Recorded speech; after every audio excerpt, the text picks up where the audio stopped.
Welcome to the Heartbreak Stories channel.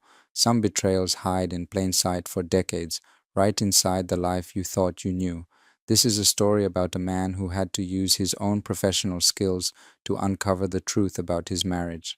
Let's take a walk and listen to this story. My wife insisted on taking a separate car to her parents' anniversary party. On the way there, my daughter whispered, "Dad, Mom doesn't know I found this." I spent 32 years tracking financial fraud. Now I had to audit my own marriage, and the numbers were devastating. My name is Winston Hawkins. I'm 61 years old, recently retired, and the man who just spent the last year of his life quietly dismantling a marriage he thought was solid as bedrock. Lorraine and I had been together for 34 years, married 32 of them. We'd built a good life in Asheville, North Carolina, a colonial-style house on a quiet street, a daughter we were both proud of, a routine that felt comfortable and earned. I'd stepped away from the corporate world 2 years prior, turned in my badge at Meridian Financial Group, and started spending my mornings in the wood shop I'd built behind the garage. Life felt settled. That October morning, Lorraine came downstairs already dressed. New blouse I hadn't seen before, hair done up carefully, perfume I didn't recognize. She told me she'd drive herself to her parents' anniversary dinner. Said she wanted to stop by the florist beforehand and didn't want to make everyone wait. It wasn't an unreasonable explanation, but something about the way she said it, too quick, too rehearsed, made me file it away in that part of my brain that never fully retired. Our daughter, Cassie, rode with me. She was 30, working as a project coordinator for an architecture firm downtown, sharp as they come. She'd driven up from her apartment that morning and didn't have her own car in Asheville that weekend. We'd been on the road about 15 minutes, easy conversation about her new apartment, when she went quiet in a way that wasn't like her. I glanced over.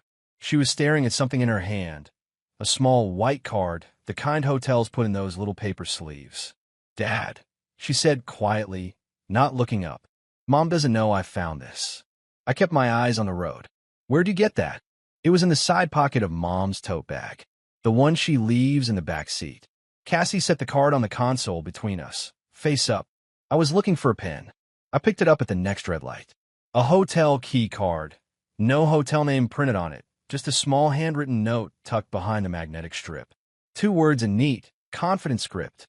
"Victor, 4 o'clock." The light turned green. I placed the card in my jacket pocket without a word. "Dad, I heard you, Cass." My voice came out steadier than I expected. "I've got it." She didn't push. That was one of the things I'd always admired about my daughter. She knew when to let something breathe. The rest of the drive, I kept my expression neutral and my hands relaxed on the wheel, the same way I used to sit across from CFOs who thought they'd buried their tracks deep enough. Inside, the old machinery was already turning. Victor, 4 o'clock. Not a name from our social circle. Not a contractor, not a neighbor, not anyone Lorraine had ever mentioned. Frank and Norma's house was a sprawling ranch-style property outside of town, strung with lights for the occasion. 40 years of marriage. The yard was already half full of cars when we arrived. Lorraine's silver Accord was parked near the front, which meant she'd beaten us there. She hadn't stopped at any florist. Her hands were empty when she met us at the door, cheeks flushed, smile bright and immediate. "You made good time," she said, kissing my cheek. "Roads were clear," I replied, returning the smile without effort. She turned to greet Cassie, and in that half second I watched her eyes, just a flicker of something checking, measuring, landing on my jacket pocket where the card sat. Then it was gone, replaced by the warm hostess expression she wore like a second skin at family events. Inside, the house smelled of pot roast and autumn candles. Frank Turner, 78 and sharp-eyed, shook my hand with a firm grip. "Winston, good to see you. 34 years for you two next year, am I right?" "That's right, Frank," I answered. "Time flies when you're not paying attention," he said with a laugh. I smiled and agreed. But across the room, near the fireplace, a man I didn't recognize was talking to Lorraine's brother. Broad-shouldered, silver-templed, well-dressed in the particular way of men who are used to being the most accomplished person in the room. He held a glass of red wine and carried himself with the easy confidence of someone who'd walked into 100 rooms just like this one. When Lorraine crossed the room to say hello to her mother, The man's eyes tracked her movement for exactly 2 seconds before he looked away. 2 seconds too long. I accepted a glass of sparkling water from a passing tray, found a position near the bookshelf with clean sight lines to both the entrance and the fireplace, and settled in. 32 years of auditing had taught me one thing above everything else. The truth was always in the details, and I had all evening to collect them. His name, I learned within the first hour, was Dr. Victor Rhodes. Lorraine's brother Gary made the introduction without any apparent awareness of what he was handing me. He pulled me aside near the buffet table, nodding toward the silver-templed man by the fireplace. "Winston, you know Victor? He's been Don and Frank's physician for years. Brilliant guy. Runs the cardiology practice over on Merriweather." Gary clapped me on the shoulder. "Come on, I'll introduce you." I followed without hesitation. If there was one thing 32 years of forensic auditing had drilled into me, it was this: you learn more about a man by shaking his hand and watching his eyes than by reading 100 pages about him.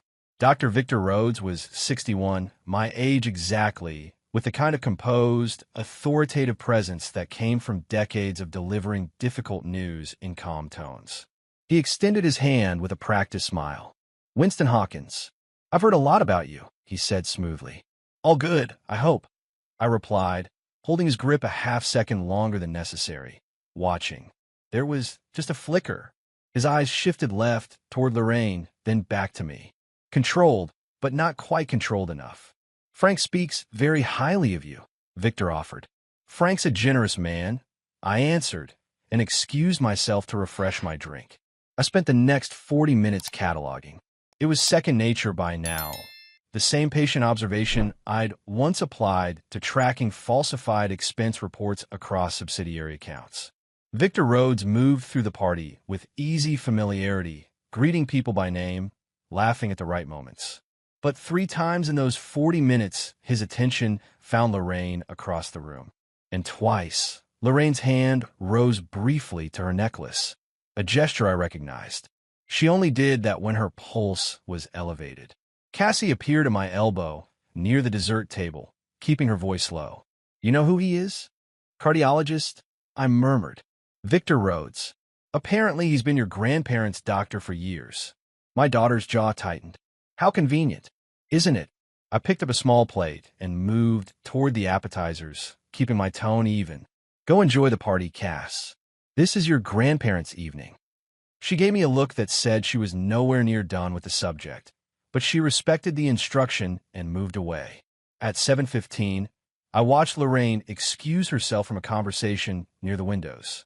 She slipped down the hallway toward the back of the house, toward the guest bathroom, which also happened to be adjacent to the side door that opened onto the garden. 2 minutes later, Victor Rhodes set his wine glass on a side table and followed the same path. I checked my watch. I did not follow. Instead, I moved to the window overlooking the garden and stood at an angle that kept me visible from inside the room, but gave me a partial view of the stone path below. They stood together near the garden bench for 4 minutes and 20 seconds, not touching, talking quietly, quickly. At one point, Victor's head dipped toward hers, not intimate exactly, but close.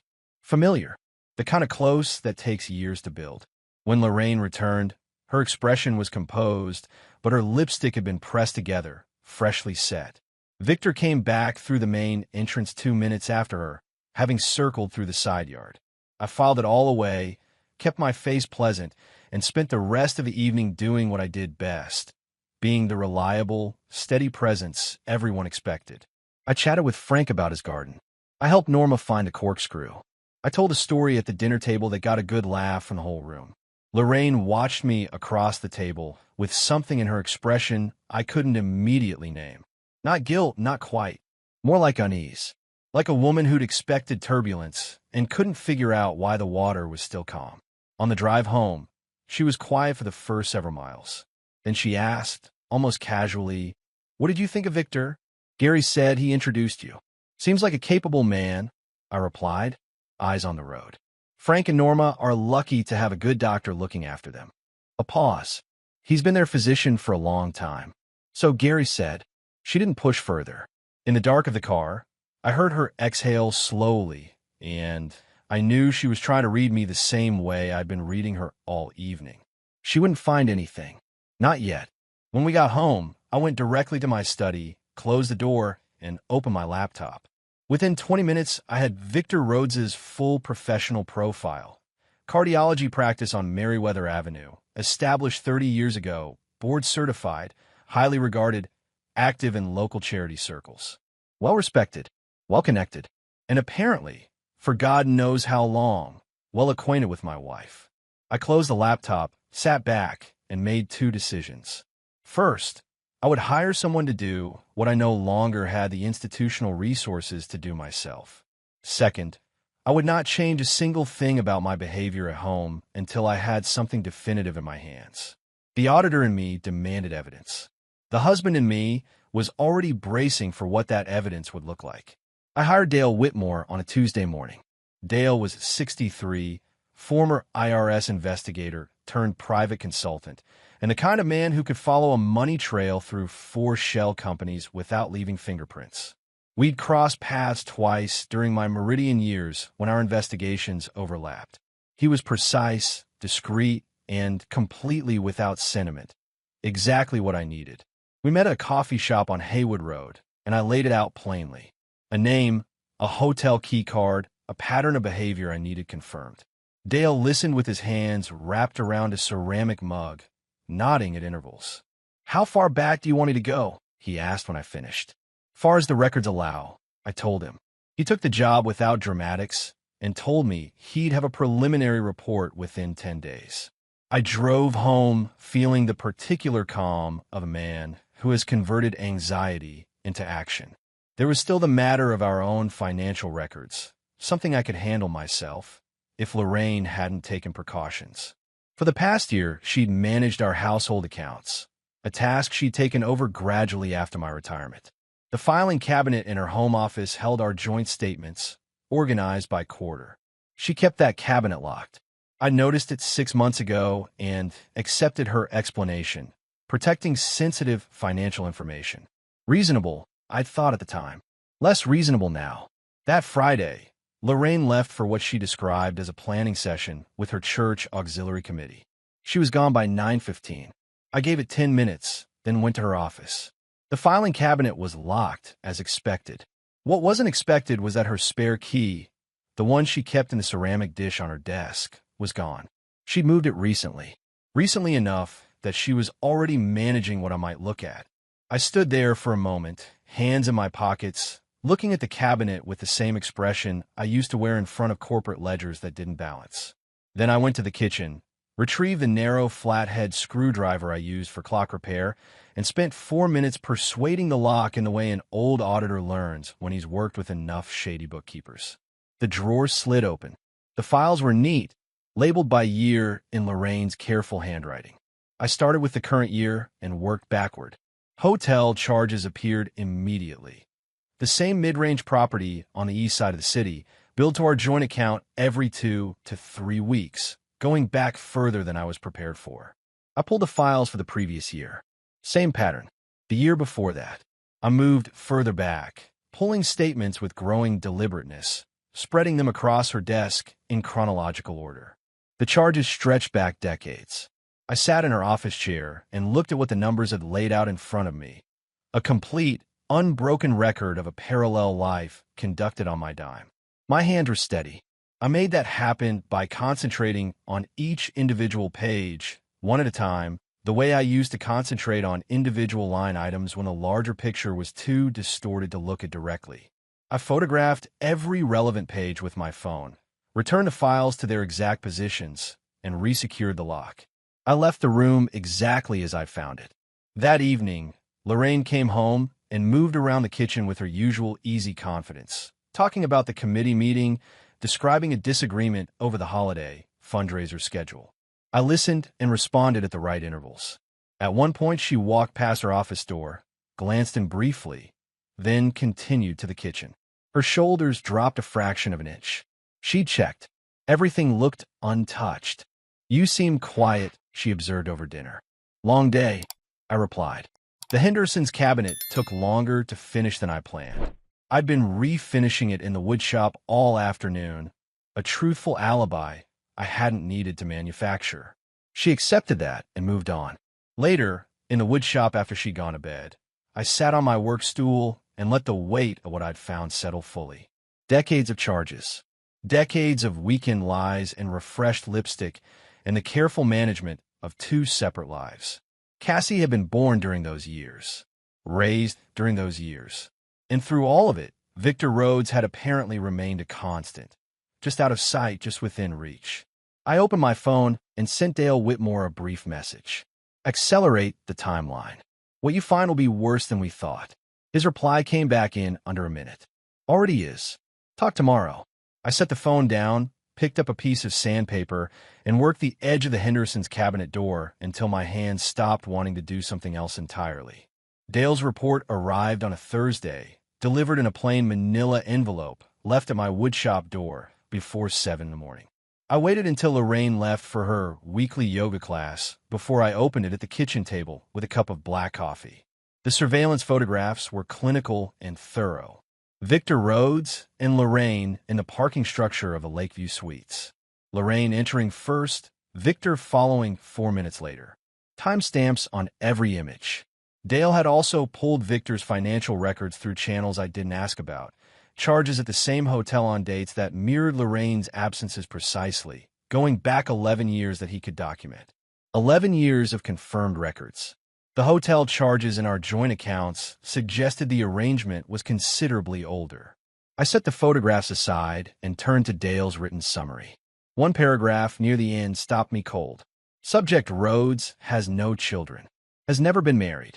Maintains a 2-bedroom residence on Carteret Drive and a membership at Asheville Country Club. Of note, based on financial records, subject has received recurring personal transfers from a joint account matching the subject's initials, LH, averaging $400 monthly for approximately 8 years. I read that paragraph 3 times. Lorraine had been sending Victor Rhodes money. Not gifts, not shared expenses, recurring transfers. I pulled up our joint account on my phone and found a transaction category she'd labeled personal wellness. 8 years of monthly withdrawals.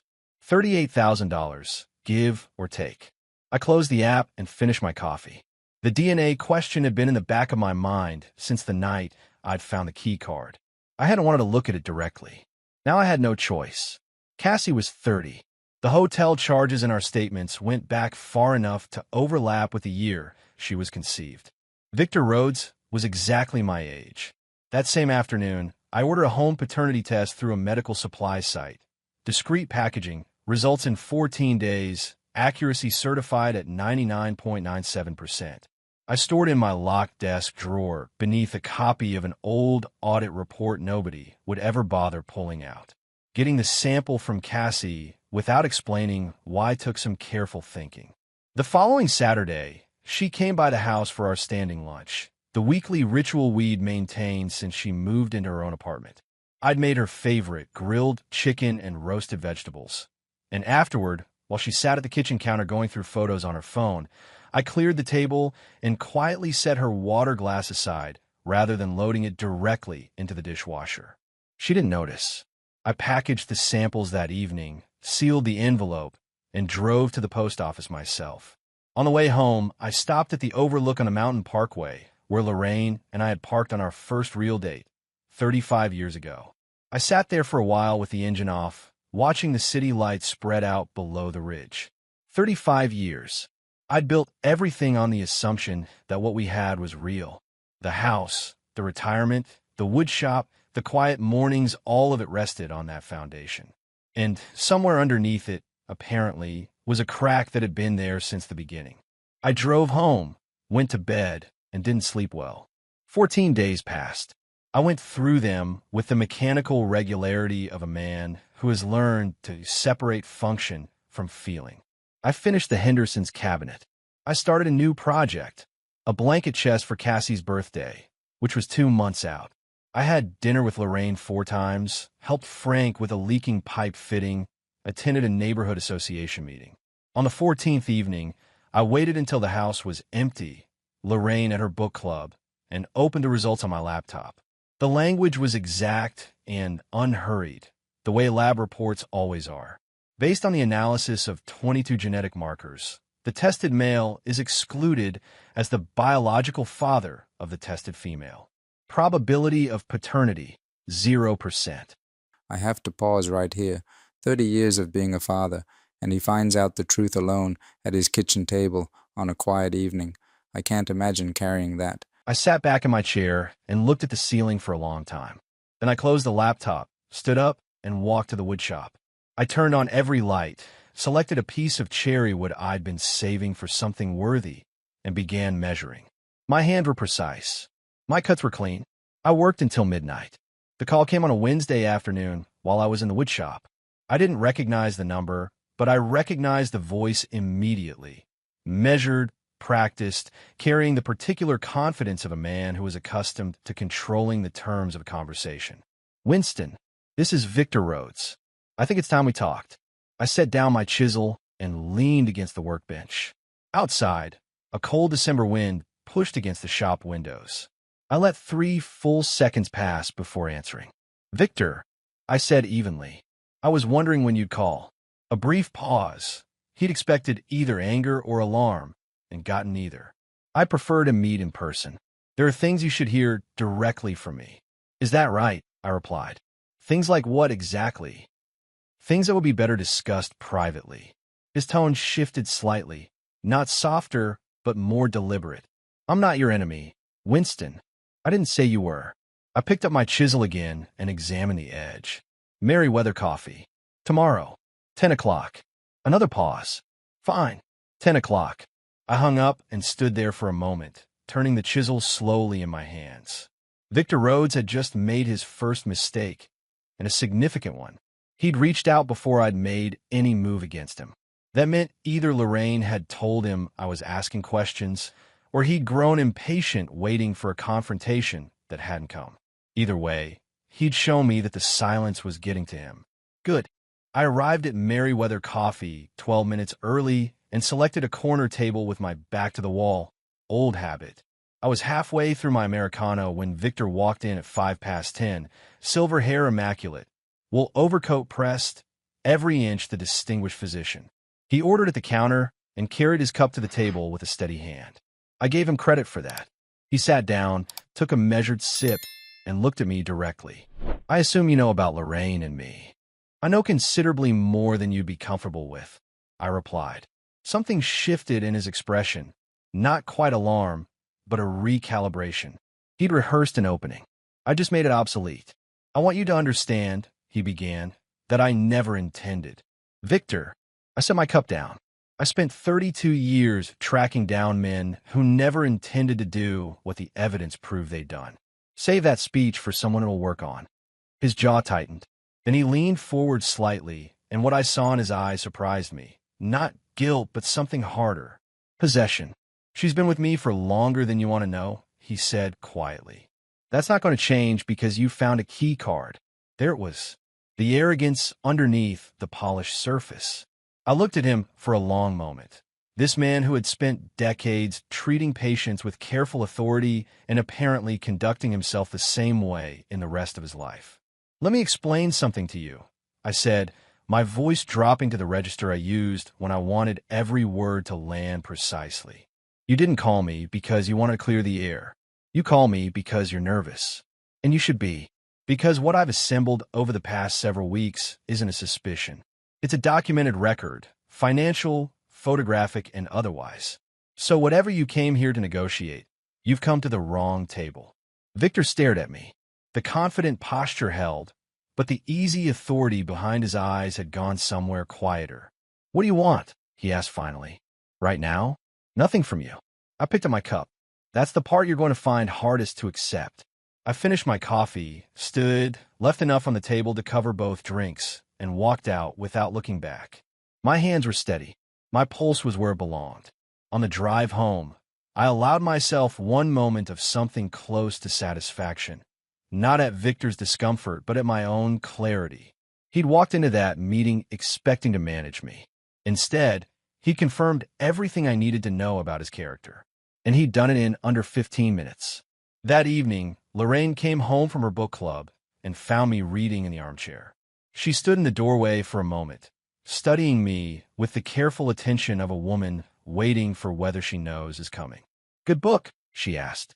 "Getting there," I answered, turning a page. "How was book club?" "Fine," she replied, but her voice carried a thin edge of something strained. Victor had already called her. I was certain of it. Let them both wonder. The auditor in me had all the numbers. The husband in me had made his decision. All that remained was the right moment to present the findings, cleanly, completely, and on my terms alone. Dennis Fowler lived 40 minutes outside Asheville in a cedar-sided house on a lake that had once been the envy of his professional circle. That was before the divorce. I hadn't seen Dennis in 8 months, not since his retirement party, where he'd drunk too much bourbon and told anyone who'd listened that his ex-wife had taken everything that mattered and left him everything that hadn't. He was 66, formerly the senior partner at a mid-size investment firm, and the sharpest mind I'd known in 30 years of financial work.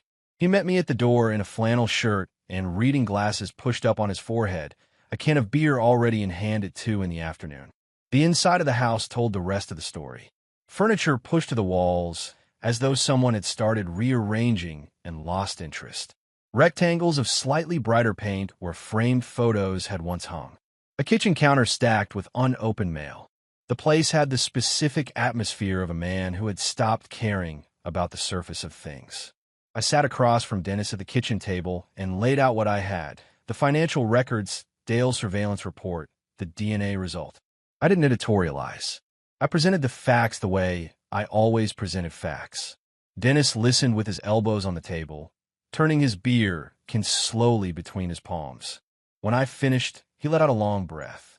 "How long?" he asked. "Decades," I said. He nodded slowly, as though confirming something he'd already suspected. Patricia did the same to me. 15 years with a man from her tennis club. I found out through a credit card statement. A restaurant charge on a Tuesday afternoon when she'd told me she was at her sister's. "What did you do?" Dennis looked up. A brightness entered his eyes that had nothing warm in it. "I exposed her. Completely. Called her family, called our mutual friends, showed up at her sister's birthday dinner with a printed summary of every lie she'd told for 15 years. He set the can down. "You know what it got me? I waited. 2 years of legal warfare. A settlement that cost me this house basically in spirit, if not in deed, and a daughter who spoke to me twice in the following year." He gestured at the empty walls. The people I thought would respect me for telling the truth mostly just wanted the drama to stop. And Patricia, she walked through it and came out the other side with the sympathy vote, if you can believe it. I looked around the room. The cold afternoon light came through the lake-facing window and landed on all the empty spaces. "Do you regret it?" I asked. Dennis was quiet for a moment. "I regret how I did it. I don't regret knowing the truth." He looked at me steadily. "But I'll tell you this, Winston, if I had it to do over, I'd have taken my time. Done on my terms, not out of rage. The rage made me sloppy, and sloppy cost me. I drove home along the ridge road with the windows cracked despite the cold, turning Dennis's words over in my mind the entire way. He'd handed me something useful, not a roadmap to follow, but a clear picture of what one version of this road looked like after you traveled it. By the time I pulled into my driveway, several things had clarified themselves. First, I would not be contacting Lorraine's family or her social circle. Public destruction was Dennis's approach, and the debris field it had created was visible from 40 miles away. Second, I needed to speak with Cassie before I took any formal step. She deserved to hear certain things from me directly, not secondhand and not after the fact. Third, and this one had been sitting at the edge of my thinking for days, waiting for me to look at it squarely. There was a woman named Mrs. Victor Rhodes, except there wasn't one. Victor had never married, so there was no innocent party on that side of the equation to consider or protect. There was only Lorraine, and the reckoning she had coming was going to be on my schedule, in my language, in a setting of my choosing. I went inside, made a pot of coffee, and called Cassie. She answered on the second ring. "Dad, everything okay? I need to see you," I told her. "This weekend. Just the two of us." A pause. Then, quietly, "I'll be there Saturday morning." "Good," I said. "I'll make breakfast." I made her favorite breakfast: scrambled eggs with sharp cheddar, sourdough toast, strong coffee. Simple food, the kind I'd been making for her since she was old enough to sit at the kitchen counter on a stool and watch. Cassie arrived at 8:15, still wearing her winter coat, cheeks red from the cold. She hugged me at the door, longer than usual, and didn't say anything until she'd settled onto a stool with both hands around a coffee mug. Lorraine was at her sister's for the weekend. I'd made sure of that before picking the day. I set a plate in front of Cassie and sat across the counter from her. Then I laid it out the way I'd laid out every difficult finding in my career, directly, in sequence, without softening the edges into something unrecognizable. The key card, the surveillance report, the financial records, the DNA test. Cassie didn't interrupt. She listened with the focused stillness of someone absorbing information they've been half expecting and half dreading. When I finished, she was quiet for a long moment, both hands still wrapped around her mug. "The DNA test," she said finally, her voice careful and even. "You're certain?" 99.97% certain, I replied, which in practical terms means certain.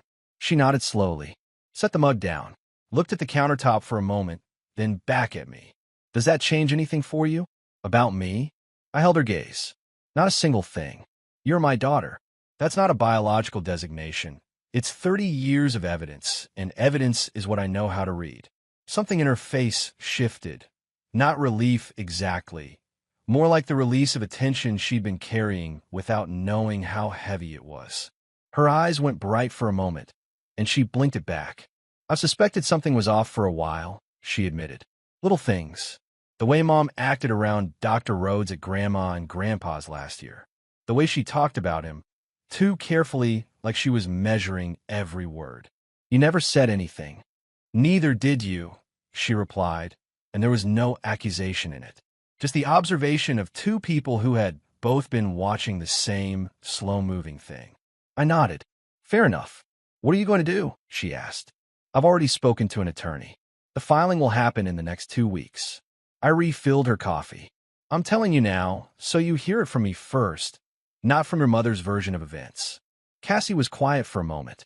"Are you going to tell her about the DNA? About Victor being—" She stopped. "No," I said. "That's not a truth that serves you or her relationship with Lorraine. Victor Rhodes is a fact of your biology. I am a fact of your life. Those are two different things, and only one of them matters." She looked at me steadily for a long time. Then she stood, came around the counter, and put her arms around me the way she had when she was small and something at school had gone wrong. I held on and said nothing. The kitchen was warm and quiet and smelled like coffee and toast, and for a few minutes that was exactly enough. After breakfast, we sat on the back porch with our second cups despite the cold, watching the bare trees in the yard move in the December wind. We talked about her work, her apartment, a trip she was considering in the spring. Normal things. Important things. Before she left, she stopped at the door and turned back. "Dad," she said, "for what it's worth, you handled this the way I'd want a man to handle it. No spectacle, no collateral damage. Just the truth in the right order to the right people." I squeezed her shoulder. "Go drive safe." I watched her car until it turned the corner. Then I went back inside, washed the dishes, and called my attorney to confirm the filing date. The dinner was Lorraine's idea. She'd suggested it the previous week. A quiet meal at Castellano's, our standing anniversary restaurant. I agreed without hesitation. She interpreted my willingness as a positive sign. I let her. We were seated at a corner table, the same one we'd occupied for our 25th anniversary 9 years earlier. Lorraine ordered the salmon. I ordered the ribeye. We talked through the appetizers, about Frank's recent checkup, about a neighbor's renovation project, about nothing that mattered. Halfway through the main course, I reached into my jacket and placed a plain manila envelope on the table between us. Lorraine looked at it without touching it. "What is that?" "Everything," I answered simply. She set down her fork. Her eyes moved from the envelope to my face, reading me with the particular focus of a woman who had spent 32 years learning my expressions. Whatever she found there told her enough. She didn't reach for the envelope immediately. "Winston, you should look at it," I said, keeping my voice low and even. Take your time. She opened it slowly. I watched her work through the contents, the hotel photographs, the financial summary, the DNA result on top. Her face moved through several things in the space of a minute. Recognition, a flash of something desperate, then a careful, deliberate composure that told me she'd been rehearsing for this possibility longer than I'd been investigating it. This isn't what it looks like, she began. Lorraine, I set down my fork. The woman who says that is the woman in those photographs at that hotel for the past 11 confirmed years. So let's skip that part. Her composure developed a fracture along the edges. I can explain the money. I know what the money was for. I cut in quietly. What I'd like you to explain is the decision to let me raise a child for 30 years without knowing the truth. That's the part one keep returning to. Silence. The restaurant murmured quietly around us. I thought, she started. I thought you'd leave. And I couldn't, her voice faltered. You were a good father, Winston. The best she could have had. That wasn't your decision to make on my behalf, I replied. I deserve to know what my own life actually was. You took that from me for 3 decades. Lorraine looked down at the table. When she looked up, her eyes were wet. Are you going to tell Cassie? I've already spoken with Cassie, I answered. She knows what she needs to know.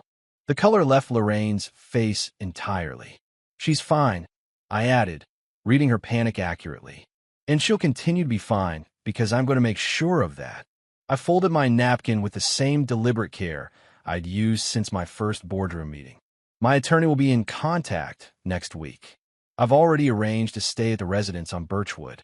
There won't be a legal battle if you choose not to make one. I want an equitable division, a clean process, and minimal disruption to Cassie.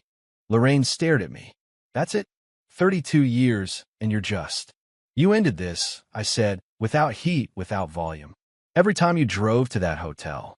Every month you transferred money to his account. Every day you chose not to tell me the truth about my daughter. I'm not ending anything. I'm reading the final balance on a ledger you've been keeping for 3 decades.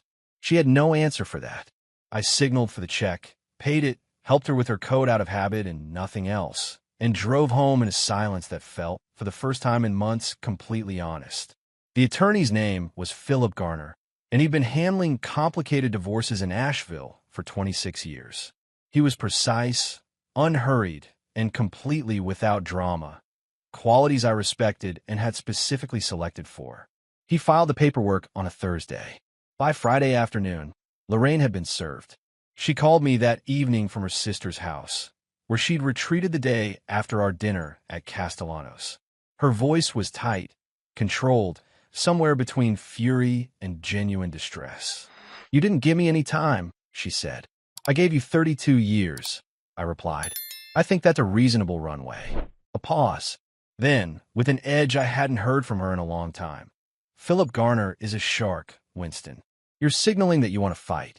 Philip Garner is thorough, I answered calmly, which is exactly what I need. If you retain someone equally thorough and we both instruct them to resolve this fairly, it'll be over in 3 months. If you instruct yours to complicate it, then it'll take longer and cost both of us more. That's entirely your decision. She was quiet for a moment. I could hear her breathing, the deliberate, controlled rhythm of a woman working to keep her composure on the phone. What about Victor? She asked finally. The question surprised me. Not the content, but the directness of it. She was asking what I intended to do about him publicly.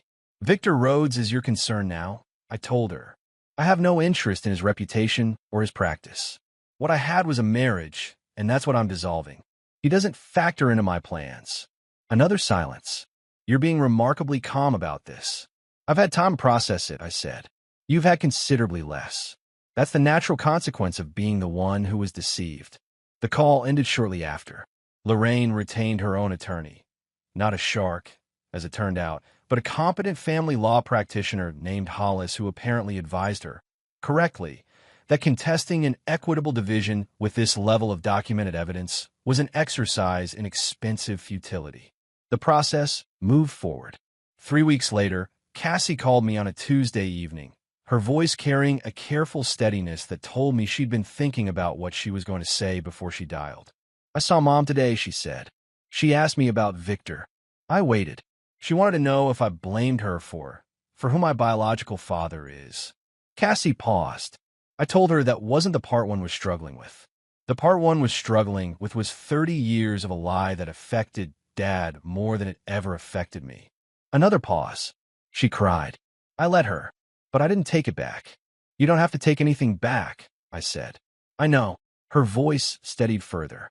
I also told her that whatever happens between you two, you're my father. Not a biological fact, not a legal designation. My father. And that's not going to change based on her decisions. I sat with that for a moment. "Thank you, Cass." "Don't thank me," she replied, and I could hear the quiet firmness in it. "It's just the truth." As for Victor Rhodes, he attempted one more contact. A letter delivered to my woodshop address, written in the measured language of a man accustomed to presenting difficult information with clinical composure. It outlined, with remarkable self-assurance, his belief that Cassie had a right to know he existed as her biological father, and that he hoped I wouldn't stand in the way of that possibility. I read it twice. Then I shredded it, swept the bits into the bin beneath my workbench, and went back to the blanket chest I was building for Cassie's birthday. If Cassie ever chose to pursue that connection on her own terms and in her own time, that was her right entirely. It was not Victor's right to initiate, and it was certainly not something he got to negotiate with me. I didn't respond to the letter. Silence, in that instance, was the most precise answer available. The divorce was finalized on a gray Wednesday in February. Philip called me with the confirmation while I was in the woodshop, sanding the lid of Cassie's blanket chest. I thanked him, hung up, and stood there for a moment with the sandpaper in my hand. 32 years, a number that felt enormous and, in the same breath, strangely manageable. Because what I was left with wasn't wreckage. It was the solid, documented truth of a life I'd actually lived. The daughter I'd raised. The work I'd done. The man I'd remained throughout all of it. That was the final balance. And it held. 9 months after the divorce was finalized, I moved into a house on Ridgecroft Lane, a single-story craftsman with a large detached workshop and a backyard that caught the afternoon sun until nearly 5 o'clock in November. The workshop was the first room I furnished completely. Cassie came by on moving day with her boyfriend and a truck full of energy, directing the placement of furniture with the same decisive efficiency she brought to her architecture work. By evening, the kitchen was functional, the bedroom was livable, and the workshop held every tool in its proper place on the pegboard wall I'd installed that morning. We ordered pizza and ate on the back steps as the sun went down behind the ridge. "This is a good house," Cassie said, looking out at the yard. "It suits me," I agreed. She leaned her shoulder against mine briefly, a small gesture, the kind that doesn't require commentary. I had seen Lorraine twice since the finalization, once at Frank and Norma's Christmas gathering, which I attended for the older couple's sake and nothing else, and once outside the attorney's office when we signed the final asset division paperwork. Both times she had looked at me with an expression I recognized, the look of a person who has gotten what they thought they wanted and discovered the cost of it in the aftermath. Victor had indeed moved into her condo, as mutual acquaintances had mentioned in passing. I wished neither of them anything in particular. They were simply no longer part of my accounting. Dennis Fowler called me in October, 8 months after our lake house conversation. His voice sounded different, quieter, more measured. He'd started seeing a therapist, he said. His daughter Rebecca had reached out. They'd had dinner twice. "You were right not to go the public route," he told me. "I've been watching what you did from the outside, and it was the right way. It was the only way for me," I replied. "Might not be the right way for everyone." "Maybe," Dennis said, "but it was right for Cassie. And that counts for more than most things." He wasn't wrong. Cassie's birthday fell on a Saturday in April. I drove to her apartment with the blanket chest in the back of my truck, wrapped in moving blankets against the early spring chill.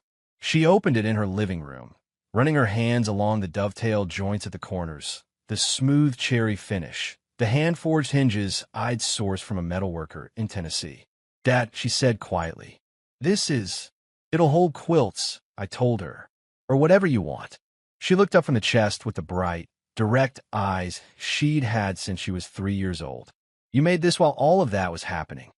I needed somewhere to put my hands, I said simply. She hugged me in the middle of her living room, hard and unhurried.